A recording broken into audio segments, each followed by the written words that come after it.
Let's get right into it. Did you know that America's most beloved toy, the teddy bear, owes its origin to a scandalous presidential bear hunt that almost ended in tragedy and inspired an entire profession devoted to tracking and killing rogue Bruins for the sake of publicity? You're stepping into the muddy boots of the Presidential Bear Hunt Guide, a job that blurred the lines between politics, sport, and pure theatrical spectacle. Imagine waking before dawn to the hoot of owls, tightening your worn leather boots, shouldering a heavy rifle stamped with the presidential seal, and tromping through swamps as reporters in crisp suits and petticoats follow at a safe distance. Camera shutters clicking like machine guns. Your primary tools? A customized Winchester rifle, steel-jawed traps designed to snap shut on unsuspecting paws, a tattered field journal filled with hand-drawn maps of trap placements, and a pack of baying hounds trained to chase a bear in circles until it stumbled into view. Guides would spend days scouting waterholes, studying bear tracks, and even bribing local trappers for insider tips anything to guarantee a dramatic moment when the president could claim the moral high ground by refusing to shoot a bear tied to a tree, hence the birth of Teddy Roosevelt's legend, and then indulge the crowd in a staged rescue. One notorious guy recounted in his private diary how he once miscalculated the trap's tension, sending the bear fleeing straight at him. He survived only by vaulting into a low-hanging cedar and firing a warning shot that ricocheted off a boulder, dropping the bear in its tracks and earning cheers from the press corps.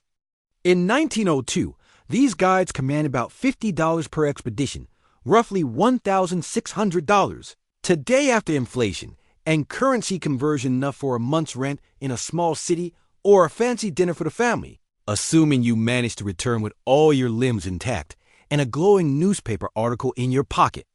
To supplement their income, some guides moonlighted as souvenir vendors, snipping a few bear hairs or carving teeth into miniature necklaces sold to eager socialites, convinced that wearing a talisman from a presidential hunt conferred courage, virility, or at least a good story at tea parties. Rumor has it that the very first plush prototypes of the teddy bear were even stuffed with a pinch of real bear fur, until a wave of uncanny reports surfaced of children jolting awake, sweat-soaked and whispering about distant growls spawning an urban legend that the bear's stuffing was haunted by the spirit of its victim.